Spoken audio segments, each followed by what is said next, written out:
Hello, everyone out there. Today, I am talking with Tracy about the 75-hour fasting that she completed. What made you decide to do a 75-hour reset? I got to a point where I realized something uncomfortable. I wasn't eating because I was hungry. I was eating because it was time or habit or routine. And that hit me because I thought I was in control, but I wasn't.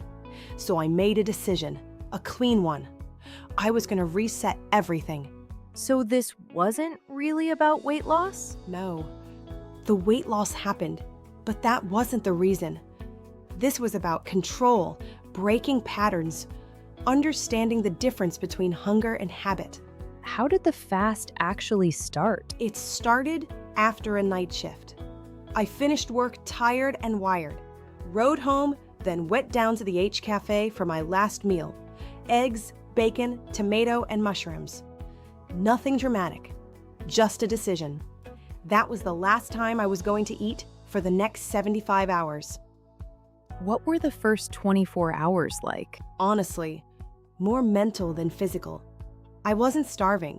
I was noticing patterns. I feel like I should eat, but when I sat with it, it wasn't hunger. It was expectation. When did things start to shift? Around that 24 to 48 hour mark. My body changed. My hunger changed. My mind got quieter. I was in full ketosis by Wednesday morning, and everything felt more controlled. What did that feel like physically? Clean, steady, not weak, not dizzy early on, just aware. At times, I'd lie on my back and feel the blood moving through my stomach, like my body was recalibrating. When did you know it was time to stop? In the final phase, around hour 65, my muscles were sore, like I'd done a marathon with no recovery. Then around hour 73, I got in the shower, felt dizzy, closed my eyes, and saw stars. That was the moment. That wasn't discomfort. That was a signal. How did you break the fast? Very simply, I went back to the H Cafe and had grilled salmon with lemon. Small portion. I ate half, took the rest home, and had it later. No binge, no celebration with food, just control. What was the biggest takeaway? What this journey has really taught me. It was never just about losing weight. It was never just about changing what I ate.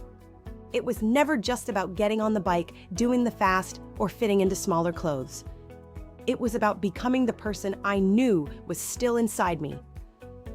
Because when you start taking care of your body, something powerful happens to your mind. You start standing taller. You start speaking differently to yourself. You start making better choices. You stop accepting the old excuses, the old patterns, and the old version of you that kept holding you back. And I want you to know this. You do not have to be perfect to change your life. You just have to start. One meal, one walk, one ride, one better thought. One moment where you say, no more, I'm choosing me. Your body will respond. Your mind will strengthen. Your confidence will grow. And little by little, you will look back and realize you are not the same person who started. So, wherever you are right now, don't give up on yourself. You are stronger than you think.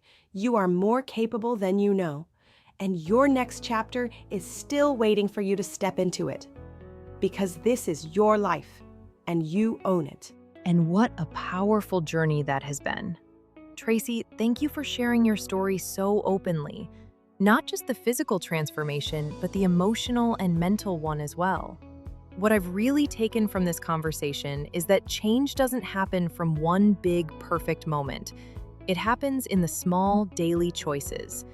The decision to get back on the bike, the decision to choose better food, the decision to speak kindly to yourself, the decision to stop living from the old patterns and start building a new life from the inside out.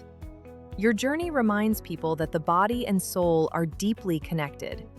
When we begin to care for ourselves physically, something starts to shift within us. Confidence grows, strength returns, self-belief comes back, and suddenly, the life we once thought was out of reach starts to feel possible again. For anyone watching this who feels stuck, tired, overwhelmed, or disconnected from themselves, let Tracy's story be proof that you can begin again. You don't need to have it all worked out. You don't need to be perfect. You just need to take the next step. Because transformation is not just about how you look, it's about how you feel, how you live, and how you finally come home to yourself. Tracy, your story is inspiring, honest, and deeply empowering. Thank you for reminding us that it's never too late to rebuild your body, reconnect with your soul, and take ownership of your life. And as Tracy says so beautifully, this is my life, and I own it.